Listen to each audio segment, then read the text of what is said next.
I never thought I'd be the kind of guy to get blindsided like this. Honestly, I thought I knew everything about my wife, her quirks, her moods, even her little secrets. We'd been together for almost 5 years, and sure, there had been some arguments, but nothing that screamed betrayal. Until that morning. It was a regular Sunday, or so I thought. I woke up early, the sunlight creeping through the blinds and casting a dull yellow glow across our bedroom. I stretched, got up, and headed to the kitchen for coffee. That's when I saw the message pop up on her phone. It was a notification from an app I didn't recognize. Instinct shot through me, something was wrong.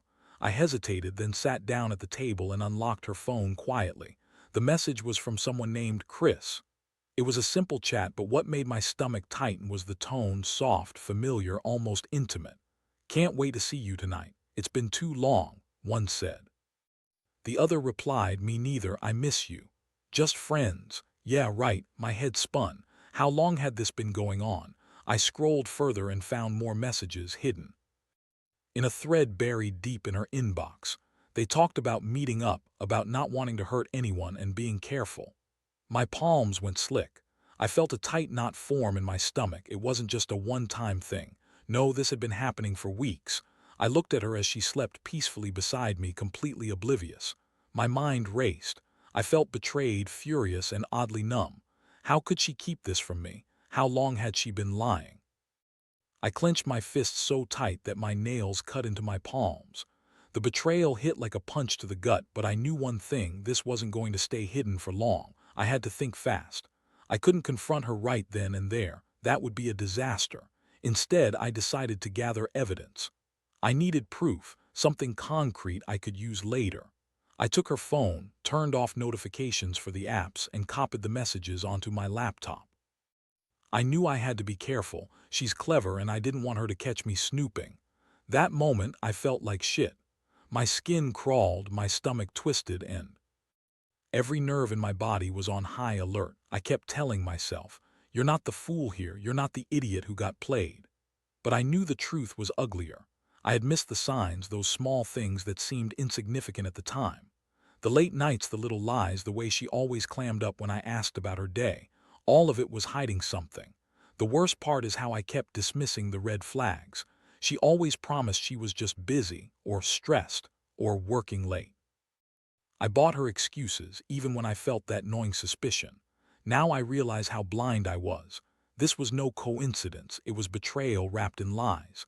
As I sat there, clutching her phone like a weapon, I felt the cold weight of realization settle in. I wasn't just hurt, I was furious. I had to decide what to do next. I knew I couldn't just walk away and pretend nothing happened. No, I needed a plan. Something to make her regret this, to make her see how much she'd thrown away. Betrayal doesn't just destroy trust, it rewires everything. And I was angry enough to burn down the whole house if it meant getting even. But revenge, I knew, had to be calculated. I had to make her uncomfortable, make her feel the pain she had inflicted on me.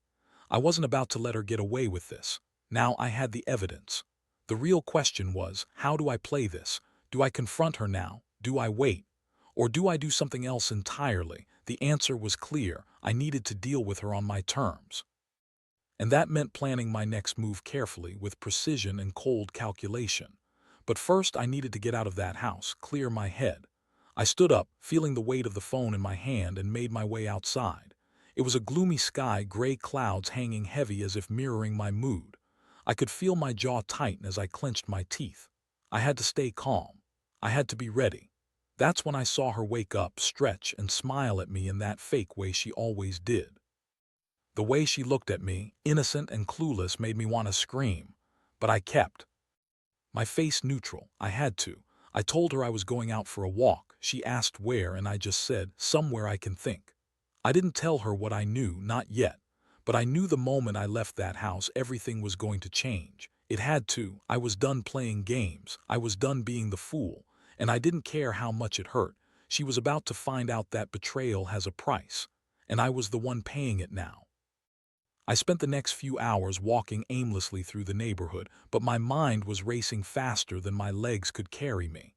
I couldn't shake the feeling that I'd been hit by a freight train. The evidence I'd uncovered was burning a hole in my pocket, and every step felt heavier. My stomach churned, and my palms still felt sticky from earlier, sweaty and restless.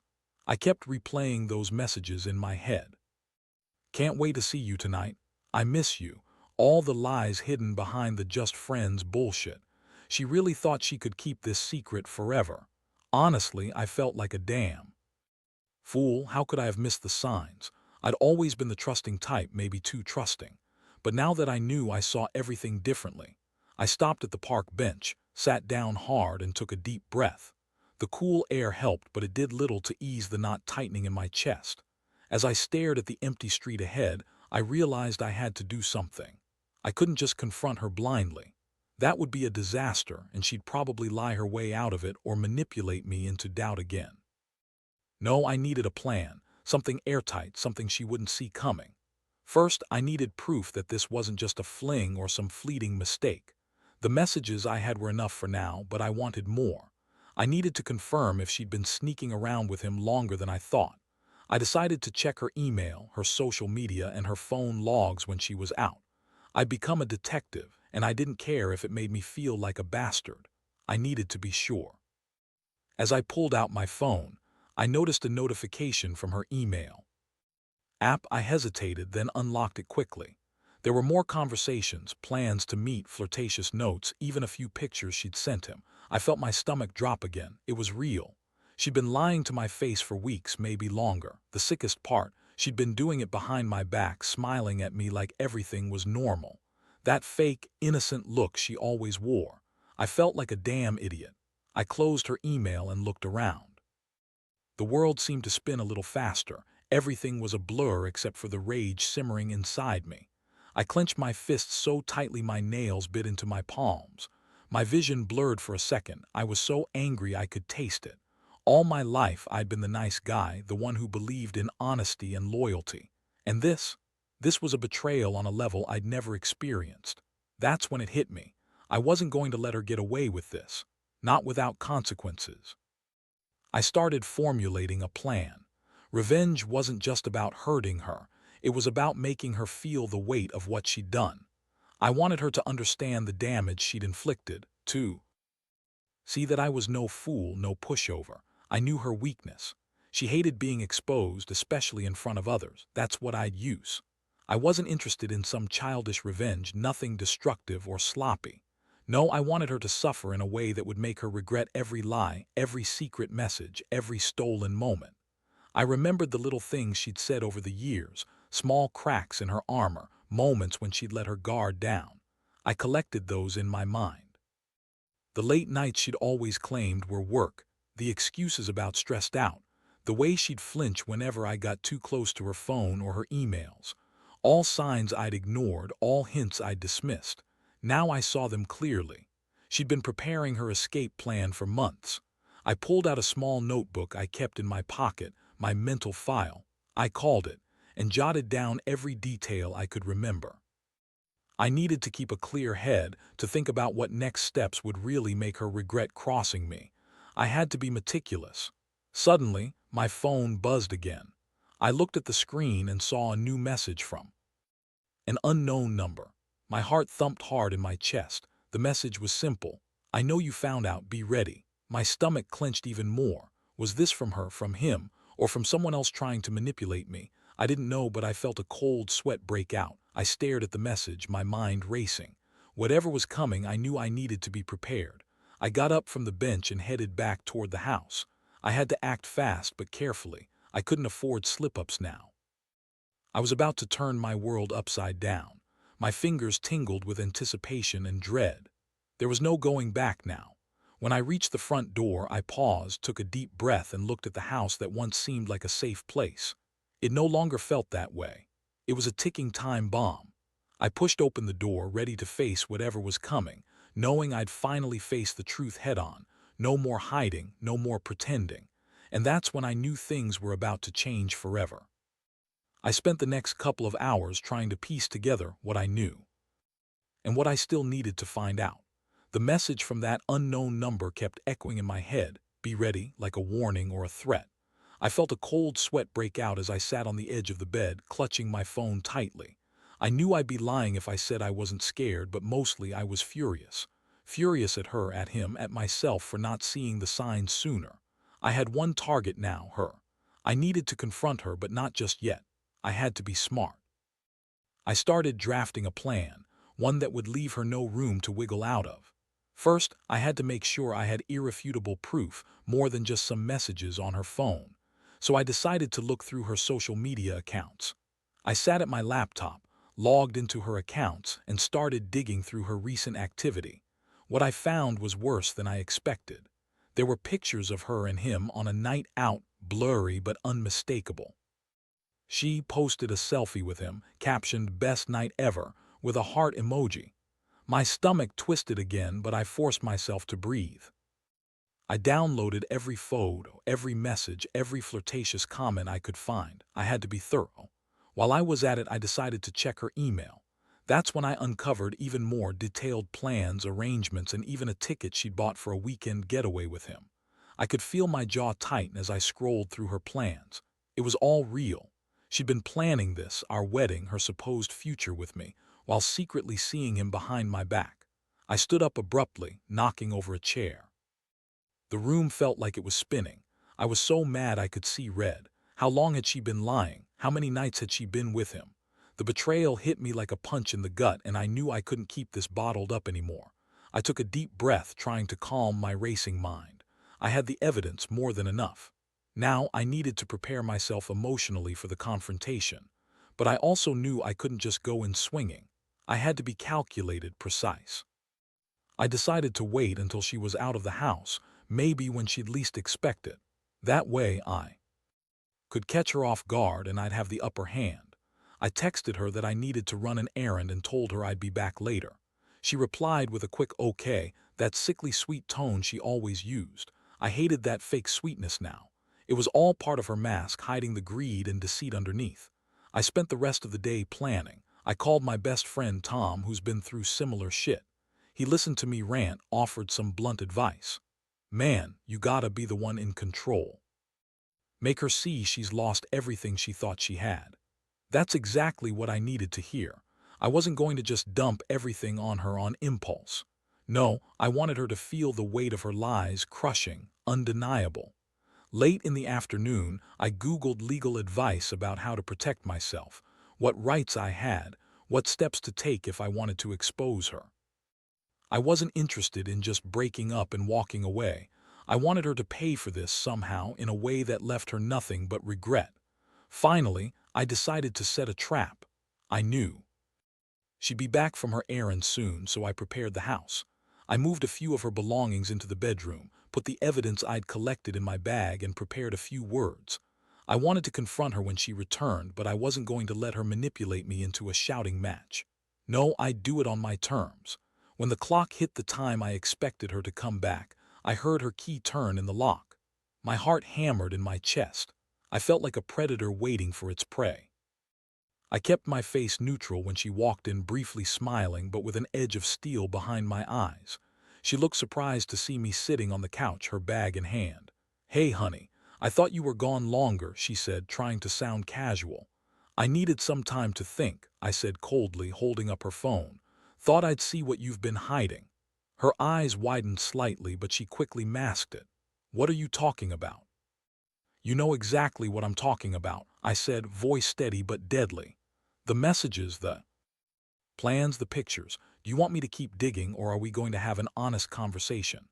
Her face went pale and she started to sputter excuses.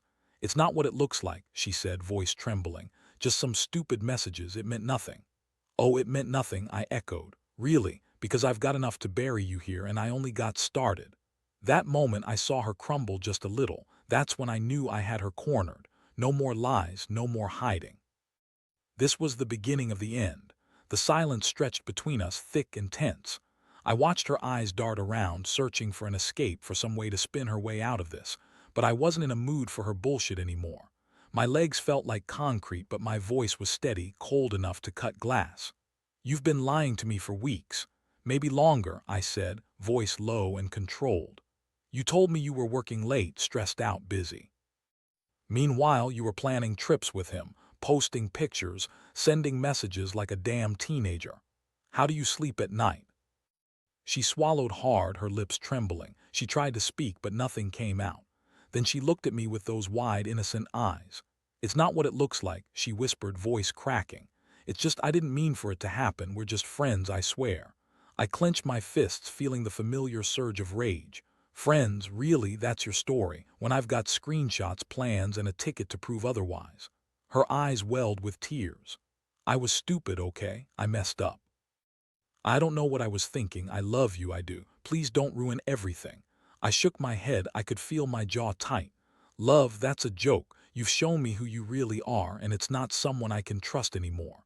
She reached out, her hand trembling. "Please, I'll do anything. Just don't throw away what we have." Like a flash, I stepped back, voice rising just enough to cut through her plea. "What we have? You've been cheating behind my back, lying through your teeth, and you're asking me not to throw it away. You think I'm that gullible?" Her face crumpled, tears streaming down her cheeks now. "I made a mistake. I swear I'll fix it. Just give me a chance. I'll go to counseling, do whatever it takes." I scoffed. "Counseling, that's rich. You think a few sessions will erase what you did, that fixing your screw-up will make this okay?" She looked desperate. "Please, don't do this. I love you. I don't want to lose everything." I felt my chest tighten as anger and heartbreak battled inside me. I took a step toward her, voice sharp. "You should have thought of that before you crossed the line. You're lucky I don't walk out right now and never look back." Her eyes begged, but I didn't care anymore. I was already planning my next move, the one that would hit her where it hurt. I knew I couldn't just walk away from this, not without consequence. I reached into my bag and pulled out the evidence I had stored there, pieces she'd never suspect. I held up the messages, the photos, the flight ticket. "This is what I found, all of it. And I'm not some fool who's going to pretend it's okay." She looked at the pictures, her face draining of color. "You've got nothing. You're blowing this out of proportion." "I don't need to blow anything out of proportion," I snapped. "I've got enough to end this in a heartbeat, but I want you to understand the person I thought I married is gone, and from now on I'm done trusting you." Her voice broke into a sob. "Please don't do this. I'll fix everything, I swear," but I'd heard enough. I stepped toward her, my decision crystal clear. I pulled out the keys to the house, the ones she'd always kept from me. I looked her straight in the eye and said, "I want you gone tonight. You're not welcome here anymore. Pack your things and leave." She stared at me in shock, tears streaming down her face. "You're serious?" "Dead serious," I replied coldly. "I want you out of my life. Don't contact me again, and don't come back." I reached over, grabbed her purse, and started shoving her belongings into it. Her hands trembled as she tried to stop me, but she was beaten, helpless. I could see her realization dawning that her lies had finally caught up with her, that she'd lost everything she thought she had. As she stood there crying, I turned to the door, reached for the doorknob, and paused. I looked back at her, her broken figure, her tears, her surrender. I felt a strange mixture of satisfaction and emptiness. The truth is, I never wanted it to come to this, but she left me no choice. I unlocked the door and stepped outside, closing it behind me for the last time. I looked up at the gray sky, feeling the cool breeze on my face, and for a moment just stood there trying to process what I'd done. Sometimes, revenge isn't about hurting the other person just for the sake of it. It's about reclaiming your dignity, setting boundaries, and finally knowing your worth. That's what this was for me. And I knew, deep down, I'd be better off without her lies shadowing my life anymore. I walked down the driveway, clutching the keys in my hand. The house was silent behind me, and I felt the weight lift a little. No more secrets, no more fake smiles, just a clean break, a new start. And as I turned away from the door, I whispered to myself, "You're better off alone than with a liar." The next step was clear. I was going to file for divorce, start fresh, and rebuild what was broken. Because the truth is, no one deserves to be betrayed like that. Not me. Not anyone. The days that followed felt like walking through a fog. I kept telling myself I'd done the right thing, but inside, everything was a mess, conflicting emotions tearing me apart. The anger still burned, but underneath, there was an ache that wouldn't go away. I'd lost the woman I thought I knew, and the betrayal haunted me in every quiet moment. I started the process of divorce immediately, drew up the papers, gathered everything I needed, and scheduled the appointment with my lawyer. I didn't want to drag this out longer than necessary. Every document, every signature was another step toward reclaiming my life. I wanted it done, clean and clear. I was tired of feeling like I was living someone else's nightmare. But the fallout didn't stop there. I knew I had to face the consequences, her tears, her accusations, her pleas for a second chance. I wasn't interested. I'd made my decision. The house was quiet now, no sign of her. I'd already packed her belongings into a couple of boxes, and I handed her the keys myself. "It's over," I told her, voice cold and unwavering. "You made your choice, now live with it." She looked devastated, crying, begging me to reconsider. "Please don't do this. I was stupid, I was weak. But I love you. Love doesn't cheat," I interrupted sharply. "Love doesn't lie behind my back and send messages to another guy. Love isn't a betrayal. I'm done." Watching her fall apart was almost satisfying. It was proof I'd finally taken my power back. I felt the adrenaline fade, replaced by a hollow ache. This wasn't how I envisioned my life at all. But I knew I had to keep moving forward. I couldn't stay stuck in that heartbreak. In the aftermath, I threw myself into work and tried to rebuild some semblance of normalcy. But I couldn't shake the feeling that I was missing something, something I needed to do to really close this chapter. I needed closure, not just legally but emotionally. I wanted her to feel the weight of what she'd done. One night I found myself scrolling through social media, and I noticed she'd posted a vague, cryptic message, something about learning from mistakes and moving on. Part of me wanted to reach out to tear her down with the truth, but I knew better. If I engaged, I'd only give her more power over me. Instead, I decided to leave her be. I understood that healing was a process. I had to focus on myself, my mental health, my future, my dignity. I started going to therapy, talking through everything. It helped more than I'd expected. I learned that revenge, as satisfying as it was in the moment, doesn't bring peace. But that act of walking away did. It reminded me that sometimes the strongest thing you can do is to let go and rebuild. Looking back, I realize how much I'd ignored the signs, those tiny, almost invisible cracks in our relationship. Maybe I'd been naive, maybe I'd wanted to believe in us too much. But I refused to be a victim of my own blindness. Her betrayal was a wake-up call, and I refused to let it define me. Now I'm in a better place. Not perfect, but better. I'm focused on my future, on finding happiness again. I refuse to carry the weight of her lies anymore. I want others to know, if you find yourself betrayed, don't let it crush you. Fight back, walk away if you have to, and never let someone strip you of your dignity. And here's the thing. I've realized that some people are just not worth the pain. The real victory is in reclaiming your strength, in knowing that you deserve better. That's what I've learned through all this. You don't have to accept betrayal. You can cut ties and start fresh. I handed over the divorce papers yesterday. The judge signed, and it's finally over. I feel a strange mix of relief and sadness, but mostly relief. I know I did what I had to do. As I signed the final documents, I saw the words on the page, "No further contact." That's when I knew I'd closed that chapter for good. Walking out of the courthouse, I felt lighter. The future's uncertain, but I'm no longer chained to that betrayal. I'm free. And honestly, that's the best revenge of all, because leaving someone who betrayed you might be the hardest thing you do, but it's also the one that sets you free. If there's one thing I want anyone reading this to take away, it's this. Never stay in a relationship where your trust is shattered. Your peace and dignity are worth more than any lie or betrayal. Walk away, heal, and rebuild, because you deserve it. Walking away from her was the hardest thing I've ever done. I knew I'd be haunted by the memories, the betrayal, and the feeling that I'd lost something I thought was real. But deep down, I also knew I gained something much more valuable, myself. That's the true measure of strength, isn't it? Not just surviving betrayal, but rising above it.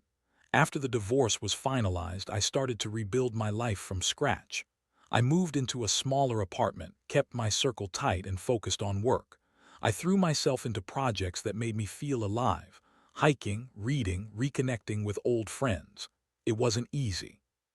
Some nights the loneliness hit hard, the silence echoing the sound of her absence.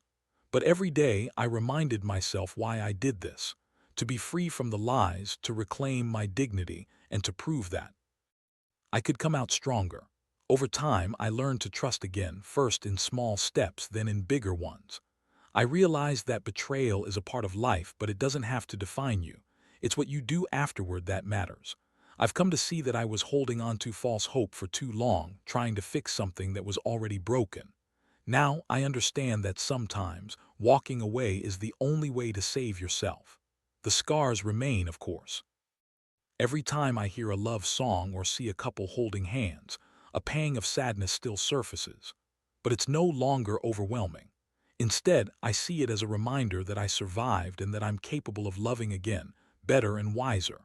Looking back, I wish I'd trusted my instincts more. Ignoring the red flags, dismissing the small lies, they all added up. But I also wish I'd listened to that gut feeling earlier, instead of fooling myself into believing everything was perfect. Because honesty, vulnerability, and trust are the foundation of any real relationship. When those are broken, you're left with nothing. Now, I want to share a few lessons I've learned from all this. First, never ignore your intuition. If something feels off, it probably is. Second, don't be afraid to confront the truth, no matter how painful. Facing it head-on is the only way to truly heal. Third, never sacrifice your dignity for someone else's lies. You're worth more than that. And finally, remember that moving on isn't weakness, it's survival. To anyone out there going through something similar, you're not alone. Betrayal cuts deep, but it doesn't have to define your story. Use it as a catalyst for growth. Cut out what's toxic, embrace your healing, and build a life that respects your worth. Because in the end, the only person who can truly protect your happiness is you. I handed over all the legal papers, changed my phone number, and started fresh. No more excuses, no more hiding from what happened. I've accepted my pain, learned from it, and moved forward. It's not about forgetting. It's about learning to live with what's happened and choosing to be better because of it. If I could say one last thing, it's this. Don't wait for someone else's permission to walk away from betrayal. Your happiness is your responsibility. Take control, make the changes you need, and never let anyone take away your peace. Because a life lived in honesty and integrity is the only one worth fighting for. And trust me, life is so much brighter once you finally let go of what's holding you back.